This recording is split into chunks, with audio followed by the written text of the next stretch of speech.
Okay, we're going to move on to lesson 3-4, perpendicular lines. So we're going to prove and apply theorems about perpendicular lines today. So first, a couple of vocabulary terms. A perpendicular bisector is a line that is perpendicular to a segment at the segment's midpoint. So if you'll remember, and we'll just do this kind of small over here, if you'll remember back in chapter 1, I taught you how to bisect a segment by using a compass.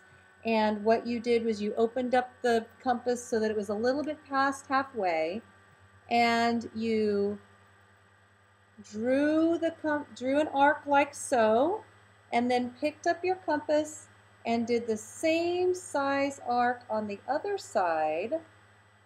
Then this line that I make that connects where they cross is in fact, perpendicular bisector. So this is equal to this one over here. They're equal to each other and it's perpendicular. So this line right here is a perpendicular bisector of this segment. Okay, so that's perpendicular bisector. Also, we're going to do distance from a point to a line, and that is the length of the perpendicular segment from the point to the line. So let me show you what I mean here. If I have a line here, and if I have a point above it, what's the fastest way to get from this point to the line? Is it to go on a diagonal? Well, no, that doesn't make sense. How about this way diagonal? No, that doesn't make sense. The fastest way to get from this point to this line is to go straight down at a perpendicular. This is the distance from the point to the line. It has to be perpendicular. Okay, so that's the distance. Okay, some key concepts, and I'm not sure why, but they made a mistake, I think, in your notes. It should say conclusion here. So first of all, if two intersecting lines form a linear pair of congruent angles, they are perpendicular. So let's think about that. If two intersecting lines, so here we have a line, and we have another line that's making a linear pair, but the angles are congruent. So that means it needs to go up and down so that this is congruent to that. Okay? If that's true, and let's give these lines some names here.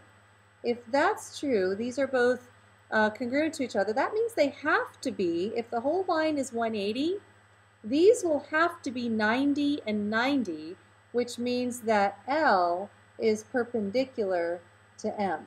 So if it's a linear pair and they're congruent angles, then they have to be perpendicular. Okay, next theorem is the perpendicular transversal theorem. So you should remember what the word transversal means. And so what's happening here is we have let's see, if a transversal is perpendicular, so we have a perpendicular to one of two parallel lines. So we know that that's perpendicular and we know the lines are parallel. That means it has to also be parallel to this one. And if you think about the corresponding angles postulate says if these are parallel, this angle and this angle have to be equal. So if that's true, then these two have to also be perpendicular. So let's name these. We'll call this top one N, and this P, and this Q.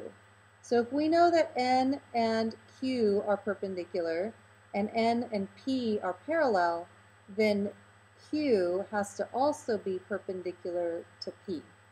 Okay? Last theorem here is if two lines are perpendicular to the same line, then they are parallel to each other. So if we have a line and this line here, we'll call it line T, and this one here is R, and this one is S.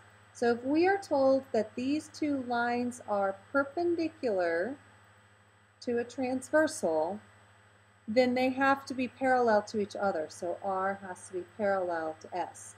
And again, you can say that this is true also because of the corresponding angles converse theorem that you learned about in lesson 3.3. Okay, so let's do a few examples. Take a look at your next paper, which is page 61.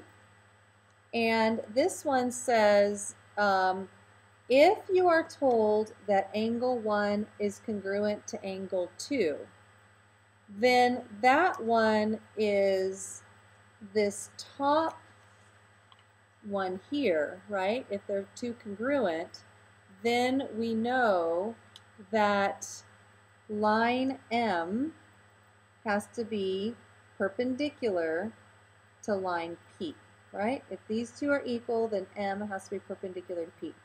Okay, the next one says that angle 2 is 90 and angle 3 is 90. So here we have angle 2 is perpendicular, so that means that M is perpendicular to P. And this is also 90, so N is perpendicular to P. So that one looks like this third one down here. If they're both 90 degrees, that means the lines are parallel.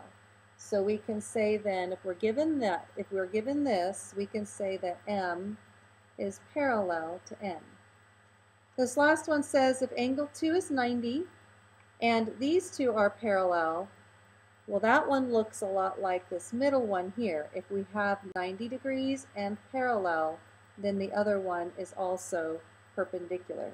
So that would be angle 2 is 90, M is parallel to N, therefore P and N have to also be perpendicular. So P is perpendicular to N.